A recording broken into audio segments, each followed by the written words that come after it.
Hello, everybody. Welcome into the Fantasy Pros Football Podcast. I am Ryan Wormeli, joined today by Jake Ciely from The Athletic and by Tom Strachan from across the pond. Tom, I know you said it's not that late where you are right now, but it's a lot later than it is for us, so thanks for making the time to be on the show today, buddy.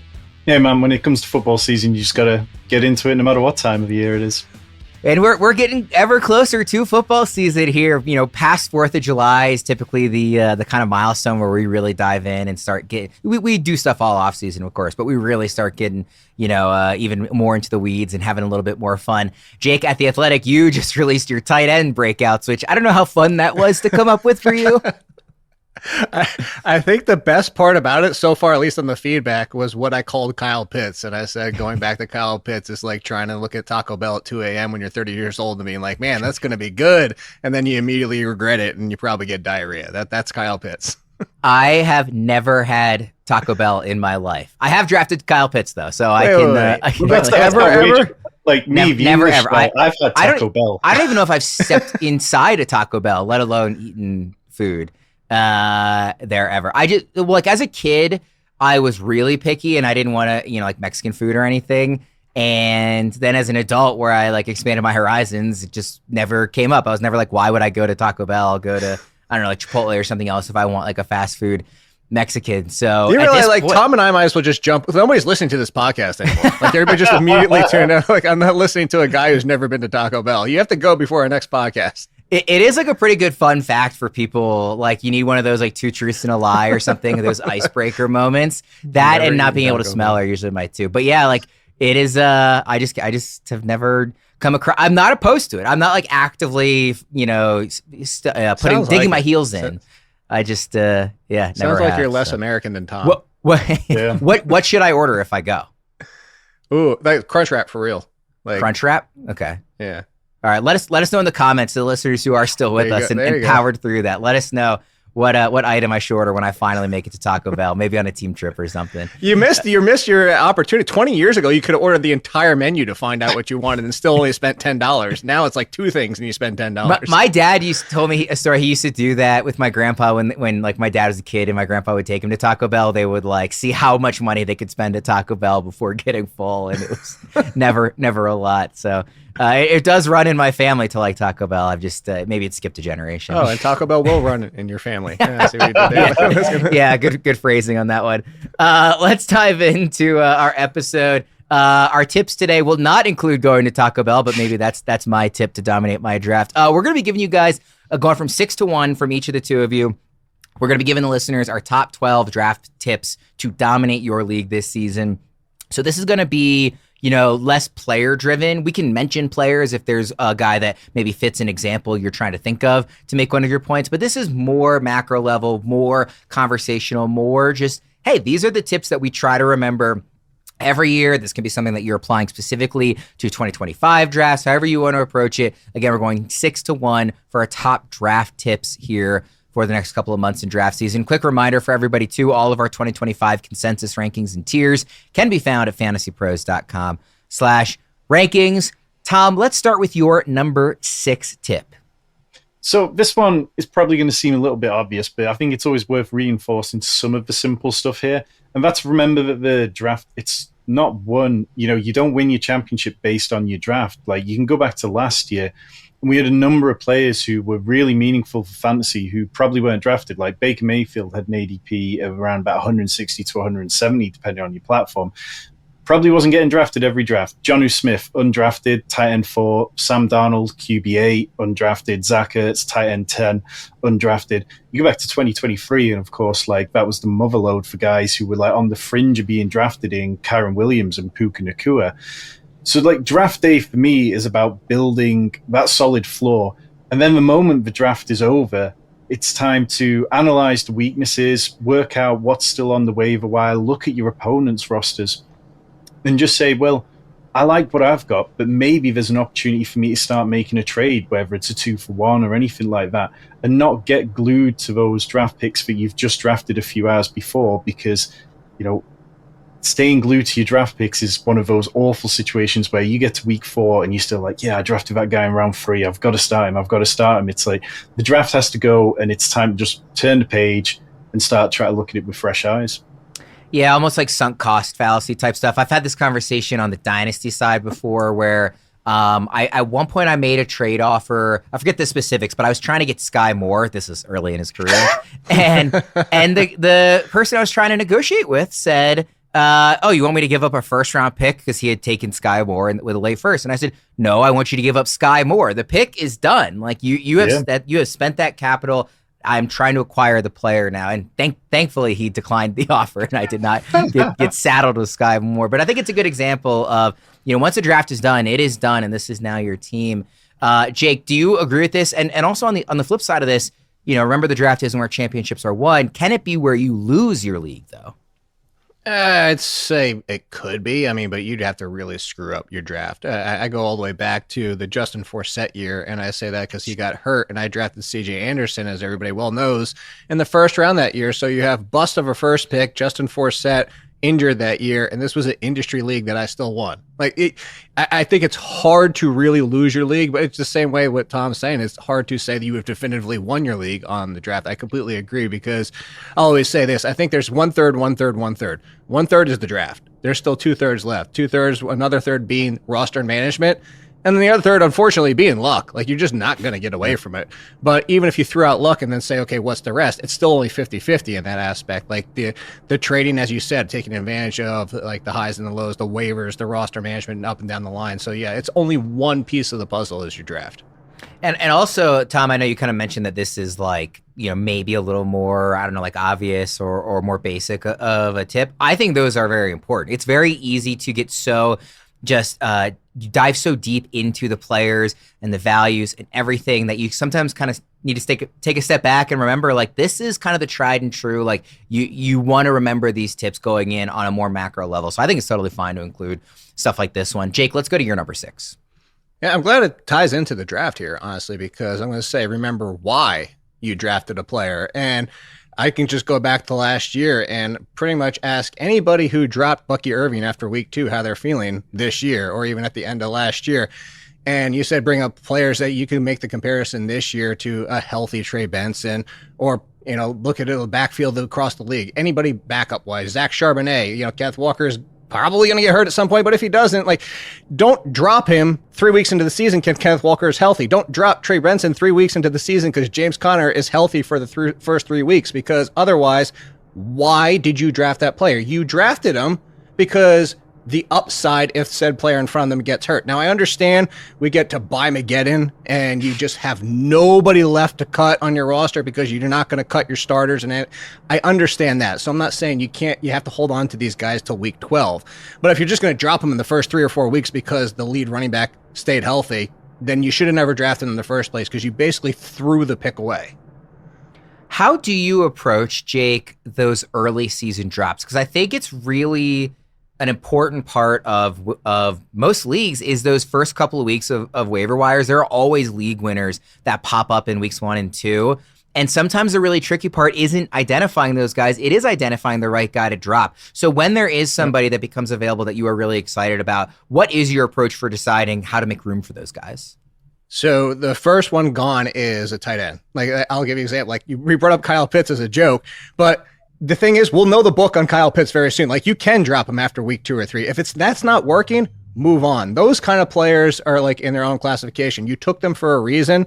And maybe Jaden Higgins, if he doesn't have the job on day 1, yeah, you should probably try to hang on to him, but I'm more likely to give up on a wide receiver than a running back, because there's a quicker path to the running back of an injury or opportunity. I mean, you could look at this whole situation of people not being enamored with Kyron Williams. If Kyron Williams has 2 or 3 bad games in a row, Sean McVay might pull the plug on him and turn to Hunter or Corum. Whereas if you're talking about the 2nd, 3rd, 4th wide receiver on a team and the opportunities aren't happening, it's going to say, okay, well, what if the injury happens? And even then it's not a guarantee. So I look for the clearest, quickest path to being a top 25 player. And then the second part of that, and why I say top 25, mostly running back and wide receiver, maybe top 35 wide receiver. But if that player is just a wide receiver 5 or RB5, they're getting kicked off my roster too. I mean, I'm probably not drafting them in the first place, but if they're somewhere on there because maybe I had an injury risk, those guys you're going to find on the waiver wire every single week. Those should be the first to go if they have 0 upside. Tom, what do you think? How do you approach determining guys to drop early on that you drafted? Yeah, I think Jake summed it up so well. And it typically comes down to like those wide receiver free types. And obviously this varies depending on how deep or shallow your roster is. But if you're playing in a league where you're only starting a couple of wide receivers and a flex, like the wide receiver types can be an absolute nightmare. The guys who are so heavily touchdown dependent. And if we're seeing guys like Jalen Noel, who Jake mentioned, like not have a role immediately, or like other rookies where we feel like they warranted the draft capital because they got the draft capital in the NFL and we're pushing them up in ADP. If you can see that the role clearly isn't there, if you can see that the rapport's not there, if you can see that the coaching staff aren't fully trusting a player yet, then it's time to pull the plug. And very much so for running backs who it becomes clear aren't just one injury away. You know, you're talking about guys who, if the lead running back gets injured, are the team really going to give it all to this guy? And there are little hints, you know, you see stuff early in the season where it's like, okay, well, they've pulled the starter. They clearly trust the RB2. But if you're getting none of that, then they become the guys who just start sliding down my roster and I'm ready to give up on earlier. Obviously, I enjoy football and I'm always hoping for it to come back. And I don't enjoy the offseason as much as in season. This conversation is already making me like just so excited. I'm like, I need football to be here. Like we're talking real strategy now, not just like, a list of busts and sleepers. It's like, this is the stuff I love thinking about. And I just in hearing you guys talk already, I'm sitting here like, man, I wish it was like late August, early September. I can't wait for the season. Tom, let's go to your number 5 tip. Yeah, and honestly, for me, this could be, if I was doing a list that was very just personally for me, this could be my number 1 because it's adjusting from a best ball mindset. And like, I think it's so easy now to draft hundreds of teams in an off season. Like last year, I think I hit 400 teams. This year, I'm at like 200 already. And moving from best ball ADP, or the way that you construct the best ball roster, into redraft is so different, because in best ball we're building for ceiling, you're looking for late season breakouts. You've also got wildly different ADP, like you can look at consensus ADP as it starts forming, and the running backs in particular tend to get pushed up. My home league drafts running backs like absolute sickos every single year. So being aware of those nuances, not trying to stack as aggressively, like, the odd stack is fine, like, quarterback and 1 pass catcher, but going out of your way to sort of add 2-3 players to a quarterback, like you might if you want to win one of these massive best ball tournaments because you need that single week upside, it just doesn't translate to redraft. And lastly, all the kind of micro strategies that we talk about, like hero RB, robust RB, zero RB, they look very different in redraft if you're playing in a shallower league compared to if you're playing in best ball where you've got 20 rounds. Whereas if I'm going zero RB or hero RB, like I might be looking to take my second running back in round 6, 7, or my first running back in that range. But in home leagues, if you're in one like me where the guys all take the running backs early, the running back quality that you get in round 6 or 7 is going to be drastically different in best ball to what it'll be in redraft. Jake, I don't know if I've ever talked to you about this, but do you do a lot of best ball? Is this an adjustment that you have to make yourself as we get into redraft season? I don't. Well, a lot is kind of tough. I'll qualify it in the fact that's probably 20% of the leagues I'm in. So if that seems, and it's us, so that's probably more than most people are playing. Yeah. But I'm not on the end where, I have 50 rosters already at this point. There are people like that, and I'm not coming for them. I'm just saying I'm definitely not on that end of the spectrum. But I do think it's a very valid point, because you could argue both ways for it. We're talking in best ball, we're like, okay, I'm looking at weeks 15, 16, 17 and trying to stack for these good matchups. Like everybody went for the Chiefs and the Bills, and obviously the situation with that kind of skewed it that year. But point being is, like, these are the reasons we're looking for this, the Bengals that year. So like, that's a completely different strategy, because in seasonal, you're more adept to being able to adjust for, best ball. I think the biggest thing here, to go deeper with what Tom said, is like a lot of times we look at strength of schedule, which we can change. We know can change in season. I go back to the one year, I think it was 2008, but like the Giants defense was, do not play people against them in the first half of the season. And the Saints were start all your studs, anybody you could possibly think of, even bench options. And people were stacking and thinking of Julio Jones and Matt Ryan because they got the Saints twice in the last 3 weeks. And that season, this is why it always stands out to me. That season, it flipped 100% on its head. The Saints ended up being a top 3 defense down the stretch, and Julio Jones got shut down in one of those games, and the Giants were just start anybody you could possibly find against them. So I say that to say we're stacking in best ball because we don't have any control. Like, we're just hoping our strength of schedule plans play out. In season, you can adjust for these things. So you're not thinking as much for weeks 15, 16, 17. You're not thinking as much of like, oh, I got to get 4 guys from the Bengals offense because they're going to stack. So it's a really good point by Tom. And I think too many people go with the best ball mindset into redraft, and that ends up hurting them sometimes. And for me, it's the same thing, not for best ball, which I don't do as much of, but for dynasty. I have been thinking through the prism of rookie draft and through the prism of dynasty trading for so many months that it's the same. It's in a different sense, but right, it's a similar like transition. You have to adjust to the valuing these guys in redraft, which is different in a lot of cases. I want to let everybody know about the FantasyPros Draft Kit. Winning your fantasy league starts before draft day, and the FantasyPros Draft Kit gives you the knowledge to do it right. Get insight on proven strategies, must-haves, players to avoid, and more from analysts like Pat Fitzmaurice, Derek Brown, and Andrew Erickson. Don't walk into draft day guessing. Read up, lock in, win your league. Go to fantasypros.com/kit. All right, Jake, your number 5 tip. Yeah, my number 5, it kind of goes back to the drafting again, and this is more so for redraft. Obviously, if you went this route in best ball, it wouldn't work at all probably. But I go within the mindset is a top-tier quarterback or tight end, or just wait till the end. Do not draft in between. And now, obviously, this is going to be relative, and people are like, well, in the 12th round, Justin Fields was still there. I'm like, okay, of course. Like, I'm probably taking Justin Fields in the 9th round. But the overall strategy of, if I don't get a top tier quarterback, and it's about 4 guys, maybe 5, tight ends 3, if I don't get those, I'm waiting till the end, because the gap from 4 or 5 at both these positions to 15 is a point per game. Like, think about it, like a point per game is not going to make the difference in your matchup. If it is, you have a really weird league, because I've never seen it matter that much. So what I'm looking for is who can put up those 5, 6, 7-ish kind of player numbers at the end of drafts. That's why the top 5, I wouldn't call them breakout tight ends. Just, it was more from the lens of, okay, what if these tight ends could actually be those guys that people are jumping on in the 7th and the 8th round? Because I'd rather get more depth at running back and wide receiver than take a 7th, 8th round quarterback or tight end, because I know those are replaceable. As Tom said off the top, we were talking, bringing up tight ends and quarterbacks that were undrafted, finishing as ones, top 10s at their position. So I'm just going to avoid those in the middle rounds, just because I find the strategy of your team being more adept to overcome injuries and potentially make trades if you have that depth at running back and wide receiver. Jake, are you willing to take a top-tier quarterback and a top-tier tight end in the same draft? Or if you take one, does that rule you out from taking the other because you just can't pass on that many running backs and receivers? I would say it probably leans to ruling it out, but I'm never going to not do something to throw out the double negative there. Like, I want to get a bell cow running back in the first 2 rounds, but if I don't, like, I've started a draft with 3 straight wide receivers because of how the draft fell to me. You know, the better question, I think, or not to say the better question, because that sounds like that was a bad question. Really bad question, Worm. But the better way I should put it is that if I were to take a tight end at the end of, like, Bowers is there at the end of round 2, I would consider it. I want him in round 3, but I would consider him at the end of round 2. If I did that, I wouldn't turn around in round 3 and take Lamar Jackson.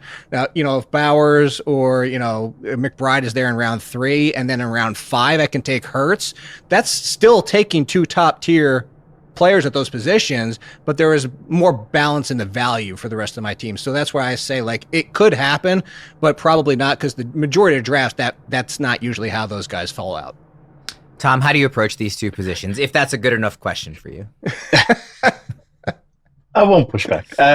No, I love that. I think that what Jake's saying, like, I'll just expand a little more on that. Like, when it comes to the tight end position, there are so few guys who command serious volume. There are so few guys who can hit 100 yards in a game.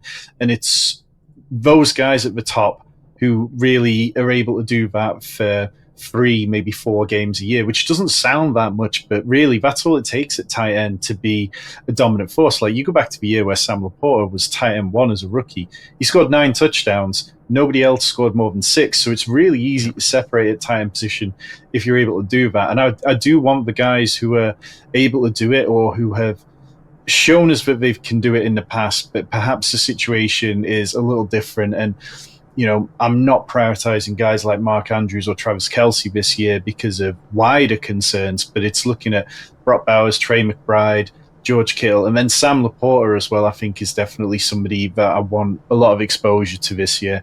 And then at the quarterback position, for me, it's dual threats or punt it later, because if you don't, I'm willing to take Drake May wherever he lands in kind of like the round 9-10 range, and Justin Fields similar. But otherwise, if I'm just getting a pocket passer, then I'll just say, okay, I'm going to get 15 to 18 points most weeks from this quarterback, and I'll play the waiver wire. Do you have a preference, Tom? Like, if you could only go top tier on one of these two, is it tight end just because quarterback is deeper, or if you could only pick one, would you rather go top tier at quarterback? Well, I mean, come on, Worm. I'm a Ravens fan like you, so it's quite hard for me to I'm setting you up for this, Lamar.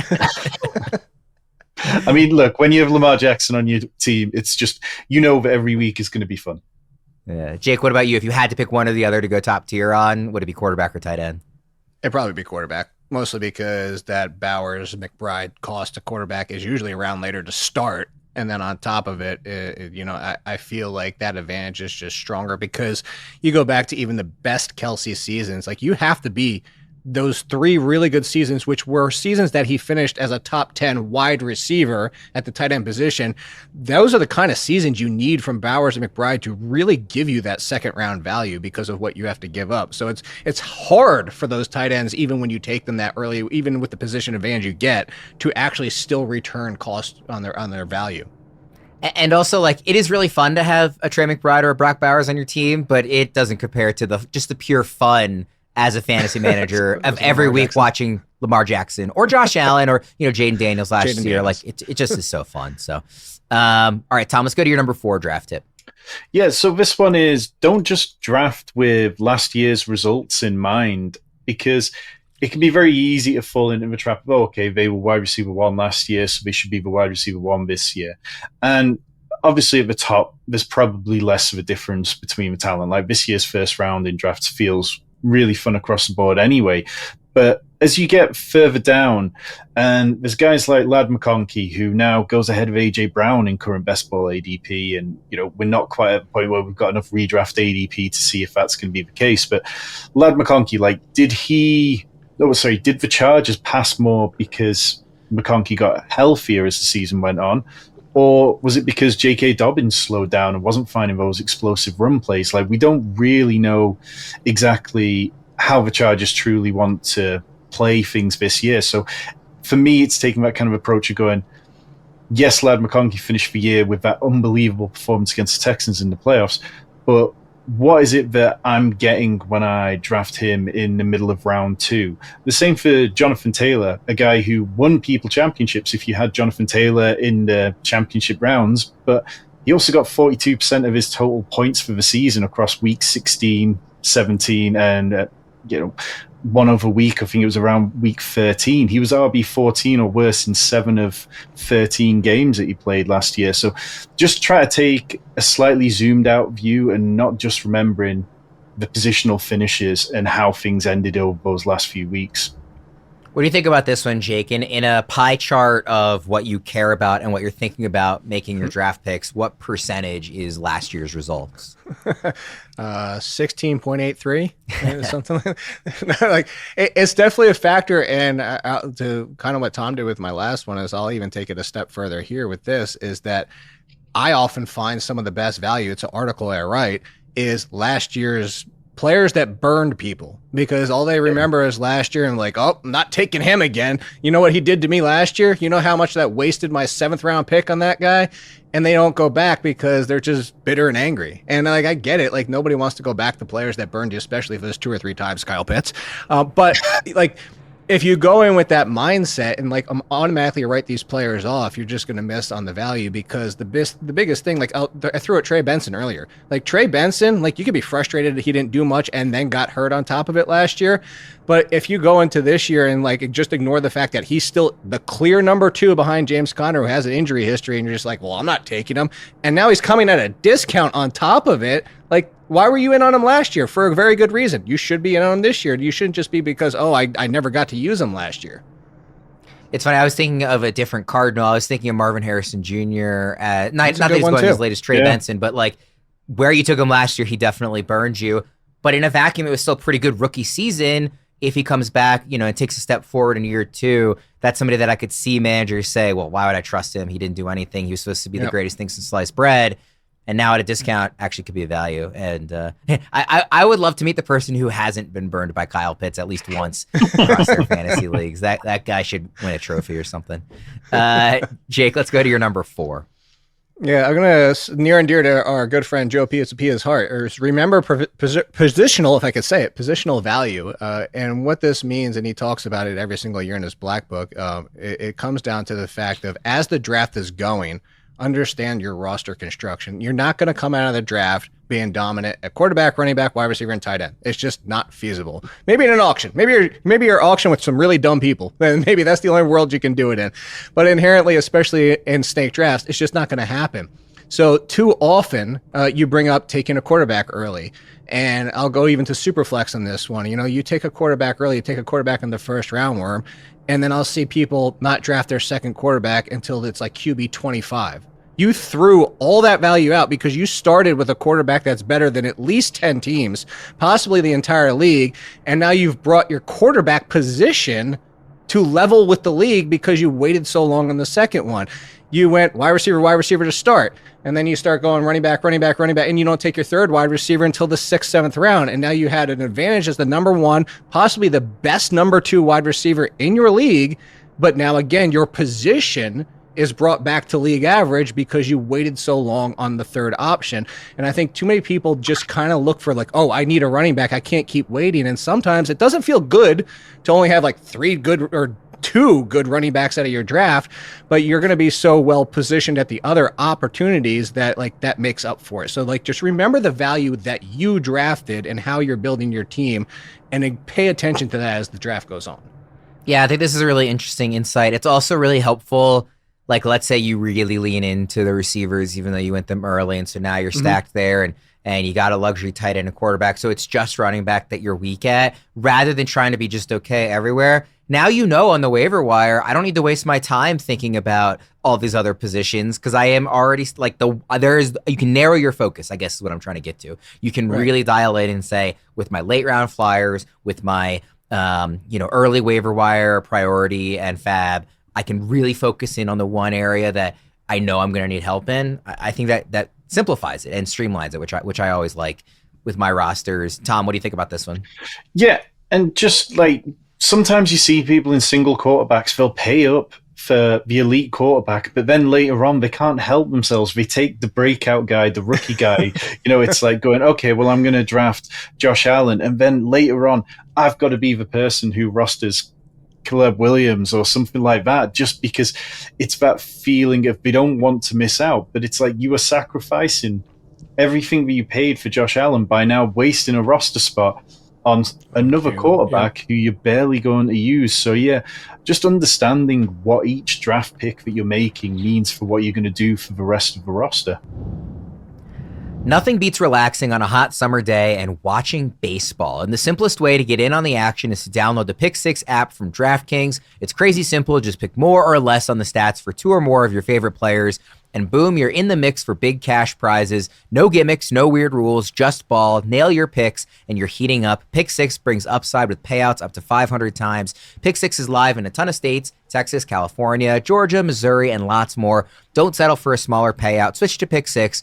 And right now, new customers can take advantage of a special sign-up offer. Pick 6 from DraftKings is the most fun way to play fantasy sports. Download the DraftKings Pick 6 app now and use code FantasyPros. That's code FantasyPros for new customers to get a special sign-up offer. Better payouts, bigger wins, only with Pick 6 from DraftKings. The crown is yours. All right, Tom, your number 3 tip. Now, this one is quite a fun one, I think, because you can take this as deep as you want to go, but be mindful of your opponents, and that can be whether you're on draft day, whether it's through the league season, knowing like I have a guy who is one of my very best friends, but I know he will not trade unless the trade offer is heavily weighted to him because he's so attached to his players. And then there are other guys who will make trades for the sake of trades. And there's people within your league, who are going to be incredibly on it when it comes to waivers. So there's all those little bits, but then at the draft, like which content like provider do they lean on? And obviously this is easier in home leagues, but even if you're drafting in a dynasty league and it's a lot of people who you don't know, it can be quite easy to go to their Twitter account and see what they're interacting with, who they're following. My co-host over at Fantasy Sanctuary, Rich goes as far with this as anyone I've ever met, and he keeps spreadsheets on his dynasty opponents. He keeps lists of like how much people will be paid attention on waivers, what team they support, because that's a big one. Like knowing that somebody supports, say, the Ravens for us, Worm, if there's somebody who likes to make sure they've got players from their team on their roster, you know they're probably going to reach at a certain point, and being able to leverage this. Or somebody who's massively rookie heavy, are they somebody who's obsessed with the draft? Are they going to be trying to grab those rookies? And does that mean that you can then push veterans in the draft because they should slip to you? Or does it mean that you can try and acquire veterans off their roster in exchange for rookies? So I'm in a salary cap format league that I've been in for many, many years, and there's like 7 Ravens fans in there. And I don't participate in this, but literally every year in the first round, somebody nominates Justin Tucker. Obviously not anymore, but somebody would nominate Justin Tucker, and he would go for like $9. And it just wastes your money on this kicker, even though he's a great kicker or was, and was a Raven, and some of the people wanted on their team. You could take advantage of stuff like that. I know you didn't pick this, Tom, so I could seamlessly bring up this tool, but I have to mention draft intel. I knew you were going to do it. I was going to say, if you didn't do it, too perfect. It's too perfect of an opportunity. This isn't even one of our ad reads on the show. But like draft intel, and I say this all the time, it genuinely is my favorite tool of Fantasy Pros. I think it's so cool that they do that. If you're in any kind of long-running league that you are synced with, Fantasy Pros in my playbook and Draft Wizard, we can look at the history of all the guys in your league and say, when you are on the clock, you can have this in your actual draft during Draft Assistant. It will say, hey, the person picking after you never has taken a quarterback before round 10. He's always a late round QB guy. So you can probably wait till your next pick to take it. It will actually analyze to that level. If you're in any kind of long running league that has a couple of years of data, we can look at that and let you know, like, oh, this guy, he always takes a tight end early. So if I want one, I have to take one there. It's super, super helpful. I use it in all my drafts. I think it's the best tool we have. So draft intel, I would strongly recommend. If you guys agree with what Tom is saying and being mindful of your opponents, there's no better way than draft intel. Jake, what do you think about this one? I love it too, and I didn't even think about it. And I should have said this. I did a show with Alfredo Brown the other day, and he was like, "What's something that you would try to think that you're really good at that you hope other people can learn?" And I think what I said on that show, and what I think ties into this is trading. Is like also knowing what the other opponents in your league like. Do they like Cowboys? Do they like Ravens? Do they like young players? And I'm just thinking to my home league, I have a Cowboys fan. I have 2 brothers that are Vikings fans. I have a guy that always has like 5 rookies on his bench out of the draft. Like knowing these things, but it's not just the draft, because then, like I said, it carries into the season and is like, hey, I know if I come to this person with like equitable 2 wide receivers that are basically the same exact thing, but one is the player from his team, like he's going to pay up more in the trade. One of them's the young player. He's going to pay up more in the trade. And it's just knowing that stuff about your opponents that's just so valuable. It's a great point by Tom.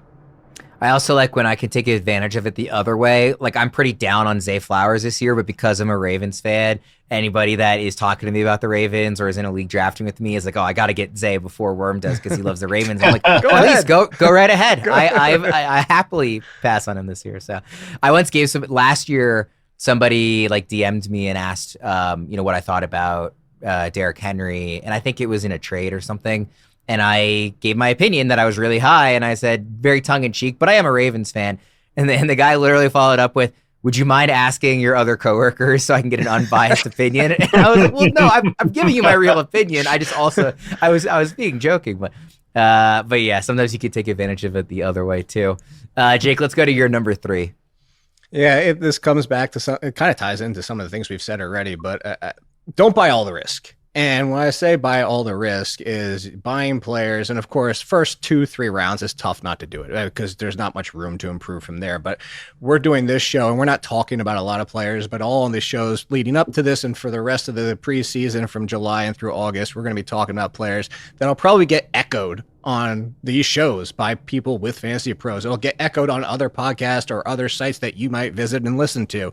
And the problem is because there's so much content out there, you kind of get like industry, and I mean industry is like us, the people or whatever, like kind of a group thing. Like you'll see some, and I don't know any names off the top of my head, so I'm not coming for anybody, but you'll see some people that'll start to move their players based on things they've heard from other intelligent people that they respect. So you kind of get like a group think in the industry, which leads to group think in your leagues. It's like, oh my gosh, I get it. You know, Tom brought up Caleb Williams before. Like Caleb Williams comes out hot, and then they start getting to the preseason, and everything looks great with Ben Johnson, and the reports are glowing, and everything. And then it's like, oh my God, gotta get Caleb Williams, and then all of a sudden Caleb Williams is going off the board as the 6th quarterback in the draft, and like, where is the upside return on Caleb Williams? Because he now has to be the breakout that anybody thought he could be just to return the value of the cost you placed, let alone positive return value. So that's why I say don't buy all the risk, because there will be players, probably 10 to 20 of them every single year, where they get so hyped that their cost ends up being prohibitive on trying to get any return on value. Tom, what do you think about these guys who, helium kind of makes it the risk even greater? That's a good word for it. No, that's a good word. I love it, yeah. And it is, yeah, because we see them fly up, and like, how many years in a row have we seen Chiefs running back 2 is getting all the touches in camp, and then it turns into nothing. I mean, like, Deneric Prince was such a hot name to talk about last summer, and I haven't heard his name whatsoever this year. Like, he's completely gone. So, like, learning to take shots at risk where you feel like it warrants it and where the profile fits is massive, and not taking too much of it is a great point, because redraft is so much about finding a high floor as much as anything. Like, how many weeks do you go through the season and it's like, I just needed 10 more points there, or I just needed 5 more points there, rather than saying, well, if all this had worked out, then I would have scored like 200 points and been 50 points clear of anyone. Like, it doesn't do you that many favors. Tom, let's stick with you for your number 2 tip. So this one is use your last pick to get ahead of the waivers. And this is particularly useful if you're drafting a few weeks before the season starts. Like, I've had my home league has drafted in July previously, just because we couldn't get together any weekends through August. And then other weeks where it's like, you're drafting middle of August, ready to start when the league starts. So if you have kickers or defense, then I'm absolutely not drafting them unless I have to. I'm not drafting a second tight end. I'm not drafting a second quarterback in single QB. What I want to do at that point is start taking some shots at some of the guys who could rise in ADP, who are starting to get a steady drumbeat, who look to be getting playing time with the firsts in preseason, or in the case of a team like the Rams, aren't playing whatsoever. Those are the guys that I want to be trying to pick up at the back end of my draft, rather than having to battle it out on waivers, because we know come week 1, if those guys go out there and have like Puka Nacua, Kyron Williams type week 1s, or go back to like James Robinson, then somebody in your league might be willing to drop 60-70% of their fab on it, and I don't want to be battling like that. I would much rather try and take a few shots in the draft, and then if I end up having to drop a bunch of people, I'm sure that I can get replacement level production for those last few spots. I think what Tom is saying is to draft Deneric Prince with your final pick this year. Yeah, that was absolutely it. Jake, how do you approach these final picks? Do you do the same thing? Yeah, I think that's a really smart thing to do. Also, it kind of bleeds into the regular season. David Ganos, who's in the Fantasy Sports Hall of Fame, used to do an article for us over at The Athletic, and it was the waivers for next week. And it's like kind of like it's the same thought process as those last few draft picks. Is like, okay, do I have some, and it's going to tie into my very last one, so I'm trying not to spoil too much of my last piece of advice, but like, what does this person do on my bench for me potentially next week? Is there a path where next week, like, okay, you bring up, funny enough, like let's just say, we'll use Deneric Prince. Let's say he was clearly the number 2 running back sitting on waivers behind Isaiah Pacheco, and he's still out there even in week 2. It's like, think of it that way. It's like, okay, if Pacheco gets hurt on Sunday, everybody's going to go nuts for this guy. And I think that's actually on Sunday mornings is really important too. Like maybe you have somebody on your bench as your 5th wide receiver because there's an injury risk and you don't know if the guy's going to be playing. And then he actually does. Get rid of that 5th wide receiver. Go pick up Marshawn Lloyd for the Packers just in case Josh Jacobs gets hurt. And so it's not just the draft. It's like use that final bench spot or 2, which again is going to lead into my main point that is safe for last. But use that spot to get ahead of the waivers and beat everybody to the punch. So instead of spending $90 in fab, maybe you're spending $1 in fab. I really should have thought of that point considering I write our look ahead waivers post for each Sunday. Yeah. Yeah, it should have been front of mind for you. I know I already talked about Draft Intel, but I do want to let everybody know about Draft Assistant in general. Draft Assistant helps you make the best decisions during your fantasy draft. It connects directly to your draft and provides both real-time pick suggestions and estimations on which players might get taken before your next pick. Draft Assistant fully integrates your customized cheat sheets and suggests picks based on your rankings, team build, ADP, and other factors. Dominate your draft in real time without the guesswork with Draft Assistant at fantasypros.com/assistant or on the Fantasy Football Draft Wizard app. All right, Jake, you've got 2 left here. What's your number 2 tip? Yeah, this one probably going to feel obvious these days at this point for everybody watching this show, but it's important enough to worth mention for everybody is to use tiers. And the reason why we talk about them and the reason we put players in tiers is not going to be like, oh, these guys are all the same. I'm like, yeah, that's part of the point. But part of the point is because they're the same, it helps you make these tougher decisions in your draft because you can sit there and say, oh, RB 15 versus wide receiver 18, like who's really better for my team?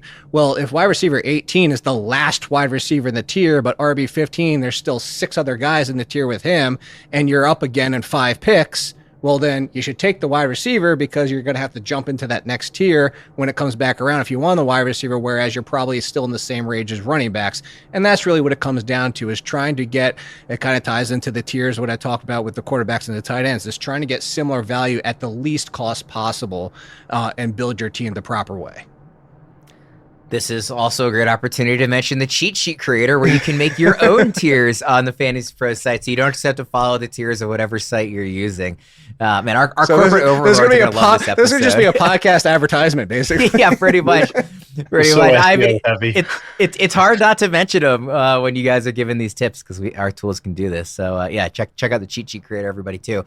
And sorry for those who hate the promos, but it's just such low-hanging fruit. But yeah, I mean, using tiers is like I wouldn't like frame it as a no-brainer because I don't want to make it seem like, oh yeah, it's too obvious, but like it definitely is like the smartest way to approach your draft. I think like for sure if you are not, and again, it doesn't have to be, I said it jokingly, but you should have your kind of own tiers of comfort in what you're looking for. It doesn't have to be just, oh, well, I'm drafting on Yahoo, so where do they have kind of the breakdowns or ESPN or whatever it is that you're doing it. You should come up with your own tiers, and the guys that, if they're the last ones in the tier on the clock, you want to make sure you should know that ahead of time rather than trying to determine it during the draft. You should have a sense before. Before you toss it to Tom, I just thought of something too, is especially like this comes into value and I think might get overlooked because not enough people play this way, but in auctions too. Because a lot of times you'll see, and everybody who's been in an auction has probably experienced it, is like, oh, I get Derrick Henry, he went for 30, Jonathan Taylor went for 28, Christian McCaffrey went for 32, and all of a sudden,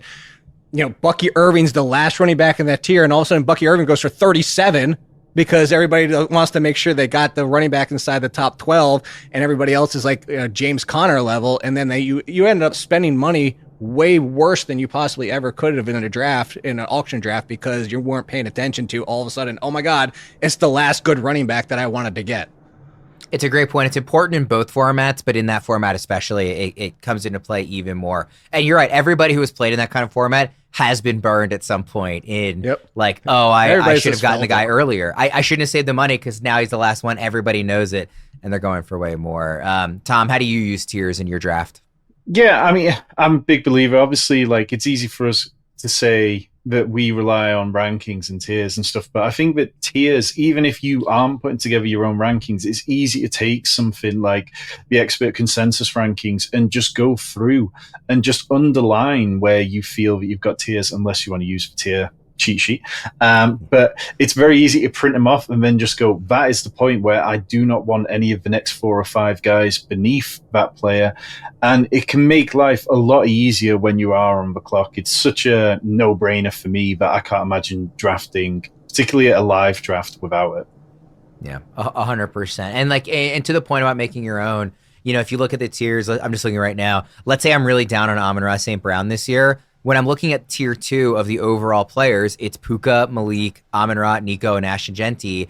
I want to know going in that, okay, there are 5 guys in this tier, but I actually don't even really like one of them. So now I do like St. Brown, but I'm just using an example where you want to know your own, like, who am I actually comfortable taking in this range of the draft, and who are the guys that I would prefer not to take here. So, all right, we have one final tip from each of you. Tom, what do you got?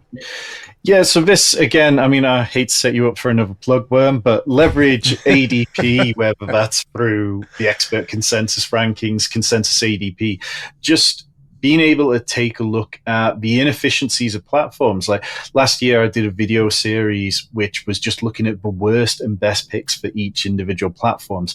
And the differences between platforms are so incredibly wild, even if they've got similar scoring. Like NFL's fantasy platform last year had the San Francisco 49ers defense going in round 6 as an ADP, and I have no idea how they ended up there, but they were there for a good month of drafts being open. So looking across where the values are, and you compare that against the ECR and see where your favorite analysts' rankings bring up those players, and look and then comparing it to ADP and saying, okay, well, that seems like a complete bargain. Maybe I don't need to reach 30 picks ahead of ADP, but maybe if I'm reaching a round ahead of it, then that's still a great pick.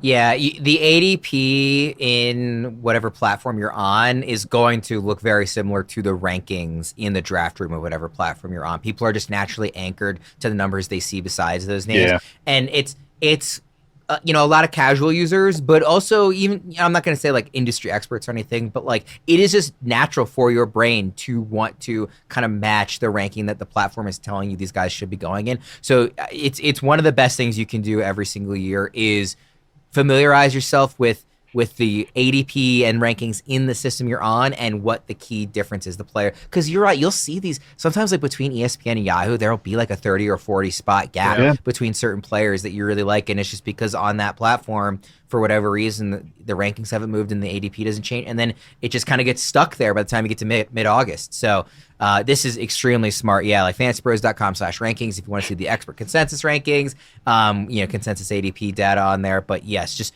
for whatever platform you're on, find those differences before draft day. And you will be the guy who takes somebody and then everybody goes, oh, they didn't even appear in my window on my screen yet. Down. They're like, oh, I was going to take this person, but I forgot about him. Yes, scrolling down, going to page 2, if that's the way the draft room is set up, is very, very smart. Jake, how do you use ADP? Yeah, 100%. And like it even ties to like if you don't want to use consensus or you do, but you want to use it on a specific 3 analyst or, like to tout myself for a second, like maybe you're like, I just want Jake's ranks. I'm not saying, I'm just presenting it to make my argument here is that like, just because I have somebody or another expert on the ADP or the ECR consensus has somebody 30 spots over doesn't mean you have to take them there. Like that's the other piece of the ADP that comes into play. It's like, oh, all right, clearly they see something here and are saying like, this player is where he would be at the end of the season or his rankings or whatever it might be. But I know I can still wait a full round and a half and still getting before anybody else is taking them and not buying all the risk, but still getting the player you want to get over the consensus. So I'm glad you brought that up because also I'm going to bring it up with my final pick is I actually just did a CBS mock with Jamie Eisenberg and I took Justin Fields, referenced him earlier in the show. I took him in the 9th round. I had to scroll down the quarterbacks to get him because CBS did not have him as one of the 8 best quarterbacks still on the board, even the fact that 4 quarterbacks had already gone. So he's outside the top 12. And I'm like, no, this is dumb. I need to scroll down to find him. So this exact point of like, it just came into play for me earlier today. Yeah. And before we get to your final point, Jake, I want to make another point on the ADP, which is like obviously within reason. You don't want to be crazy. You don't want to take a guy like 60 spots earlier, around 8 value in round 2 just because he's your guy and you really want him. That would be an insane waste of resources. But in general, the idea that ADP is a myth and you can just get the guys you want on your team, if we're talking around maybe 2, depending on the player and where in the draft you are, just get the guys that you like. You're going to be kicking yourself if you let's say you do really like Zay Flowers and you're like, listen, I like him so much. He's going in the 6th round. I think he should be a 5th rounder. But I just can't go against ADP and go against his value. It wouldn't be smart drafting to take him. Then he goes somewhere else and he has this breakout season. You're going to be so upset because you knew it was coming. You wanted to take him and you didn't. Just be willing to pull the trigger and take the guys that you want. Again, within reason, there is a range where it gets to be kind of insane. But take the guys you want. Don't worry so much about. There's a perfect one from last year. Brian Thomas I had as a 5th round value, which actually undersold him last year. But his ADP, you guys remember this, was like 9th, 10th round. And everywhere I was taking him this 7th to make sure I got him. So like you can, to your point, Worm, you can do both sides of it. It's like, know that like, okay, the ADP has this enormous gap and I can still take him well over ADP to make sure I get him, but also not doing it at a sane rate. 100%. All right, let's wrap up with your number 1 tip, Jake. Yeah, and it just came into play, and I think I'm gonna bring in some names for this. Don't waste your bench, and that's why I was trying not to lean into too much with Tom's previous point and kind of echoing what he said. But I see too often that people waste their bench, and where I say waste their bench is like the first 2 spots on your bench are going to be good players. Like I say that all the time. Like it's hard not to be like the first, and I'm going to reference that draft, but it's for a reason, not to be like, haha, look at my team. But the first 2 players on my bench in that draft were Roma Dunze and Brian Robinson. Those are, if you're playing in a 2-flex league, those are drafted players that might even be starting on some teams. Those are good players. But after that, the rest of my bench, Jalen Wright, Tyler Algier, Trey Harris, Jaden Higgins. What is that? Breakout potential, injury breakout potential. And that's what I'm saying is like the other 4 spots are much better. And I hate to come for 2 of your guys, but they were drafted in these last 3 rounds. Justice Hill and Rashad Bateman. Where is the upside? Like, if something happens to Derrick Henry, we've seen Justice Hill. He is going to what Tom's point earlier, he is going to be part of some timeshare. He's not going to all of a sudden be a top 20 running back. Rashad Bateman. What is Rashad Bateman ever? Like, you hope you get a touchdown. You hope he's your wide receiver 4 in the week. Another one that went in the range, I won't just come for your Ravens, is Romeo Doubs. Like, I'm sorry, Romeo Doubs, but like 8.5, 8.2 the last 2 years. Do you know how many times Romeo Doubs has hit 20 points in a fantasy season in a game? 0. He doesn't even have a ceiling. And that's the thing is like, why is Romeo Doubs on your bench? Oh, because you might have a bye to slide him in as your wide receiver 4. No, get rid of those guys. You want guys that could potentially be top 20, 25, 30 at wide receiver and running back. After those first 2, if you're in a deeper league, okay, maybe Romeo Doubs actually needs to be there. But you get my point is that those first 2 spots, pretty good players. Those next 4, upside. And again, upside, which ties into Tom's point about using that last pick and looking at waivers and trying to jump ahead of everybody else. Yeah, I think it's really worth emphasizing the difference between value and upside, because I do think with those later round picks, like, and it's not just upside overall, it's week to week upside. It's I want a guy who like realistically could help me win an individual week, because it is a week to week game. Like Rashad Bateman, he's wide receiver 56 right now. Just use examples you brought up. Rashad Bateman is wide receiver 56. Justice Hill is running back 62. I'm actually reasonably confident that if those guys stay healthy, they are going to outperform those values, but it won't be in a way that helps you win their league if they're wide receiver 40, 8 and running back 51. Yes, those are technically values where you got them, but that doesn't mean they're going to help you win your league like some of these other guys who may fall lower than they are, but then could actually be real league winners if the situation changes or circumstance, ends up in their favor. So I think it's a great call to highlight the difference really between upside and value. Tom, what does your bench typically look like by the time you're done with the draft? I end up quite often going running back heavy for my bench, and that's because it's so easy to understand which of them have roles, which of them have the potential to a role, and which of them are going to be relevant enough for me to use them quite quickly into the season. So I'm always willing to take shots on RB2s or rookie running backs, and even if it means I don't have much wide receiver depth on my bench, well, generally speaking, the wide receivers I'm drafting, I'm hoping that they're going to be good enough to carry me to the bye week anyway. Oh, you Before know we what? wrap- That's a really. Oh, go ahead. Sorry, I want to jump in. You were about to quarterback was. Tom said this earlier that you just hit me with this one. One of the biggest wastes I see people do is drafting Lamar Jackson, and then not only drafting a second quarterback because you are never using that second quarterback except for Lamar Jackson's bye week. That is the only time he's ever getting in your lineup. But so far, so is that they do that, and like you said, the Caleb Williams. It's not even like the Caleb Williams. They'll draft guys that don't even run. Which, what is the upside? Like Jared Goff is your second. Why the hell did you take a top 5 quarterback and then draft Jared Goff just because he's still there in the 15th round? Like, that is one of the biggest wastes of running or bench space I ever see in my life. Yeah, you shouldn't. And I've seen some people justify a move like that by saying, well, I just couldn't let somebody, it was too good a value. I didn't want somebody else to get him this late. I'm like, worry about your own team and make your team better, don't make your team more valuable, right? Like what will be what will put your best starting lineup week in and week out here? It's not whatever is giving you like, oh, I won the draft in terms of value based on what the ADP was or what consensus thought. It's what will give you the best chance to win. That's what matters at the end of the day. I tell you what, if Yahoo or ESPN gives you an A on your draft, you probably did it wrong. Yeah, and I see this with trading too, which is a little bit of a different conversation than we're talking about. But like, I'll see it all the time where people will say like, well, I need to win this trade. But even if you are sometimes taking a value hit, your team is now better. If you have 8 amazing wide receivers and no good running backs, if technically you're getting a value decrease in the receiver you're trading for a running back, it still gives you a better lineup to put out there. That's like kind of the in-season version of the same idea, which is your goal is to give yourself the best team possible and the best chance to win. That should really be your only goal in the draft. It is not to win the draft. It is not to have everybody walk away saying, did you see all the values that guy got? It's to win the league.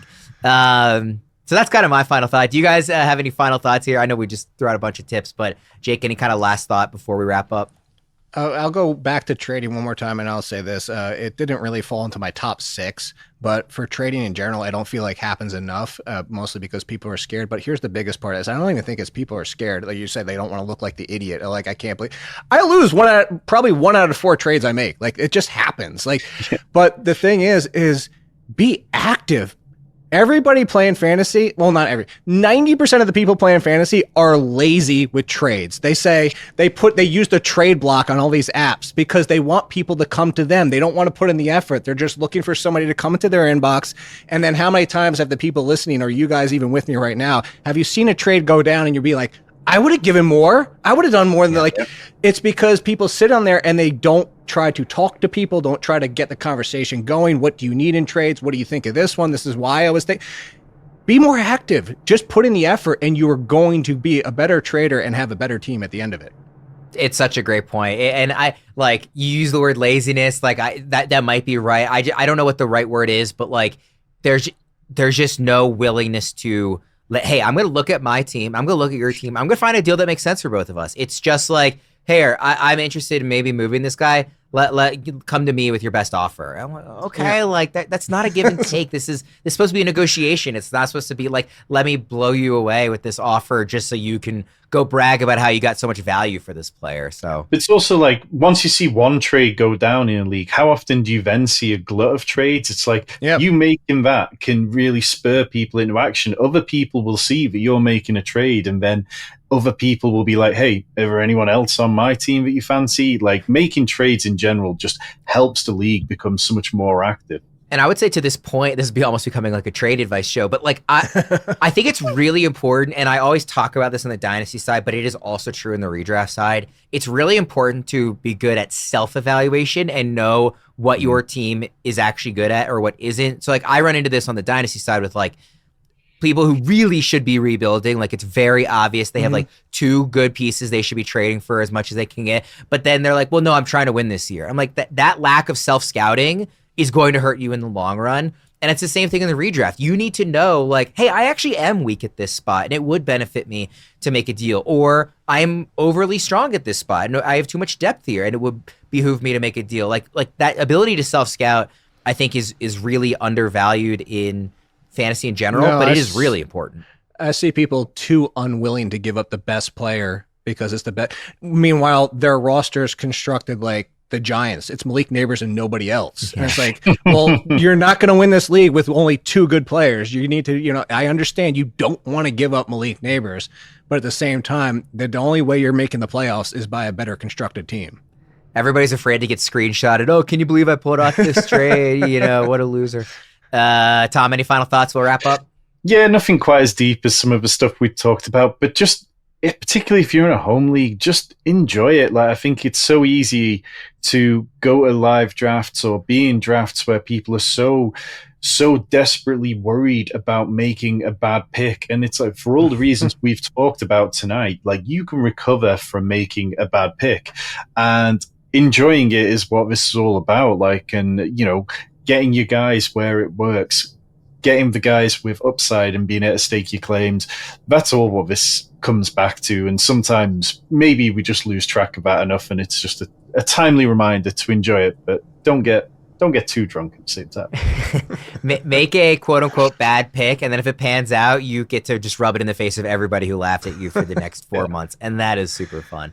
It's all about having fun at the end of the day. And we might know more than the average person because we put a lot of time and effort into this as our careers, but at the end of the day, we don't have crystal balls, right? You should just go out and get the players you want to root for that you think are going to help you win the league, and have fun, and have conviction, and enjoy it. You're doing this with friends and family, maybe coworkers, and have a good time. I think that's a great note to end it on. So we'll go ahead and wrap up there. Lots of good advice in this one, even beyond just draft day. Some trading advice in there as well. Thanks everybody for tuning in. For Tom and Jake, I'm Ryan Wormeli. We'll see you again next time.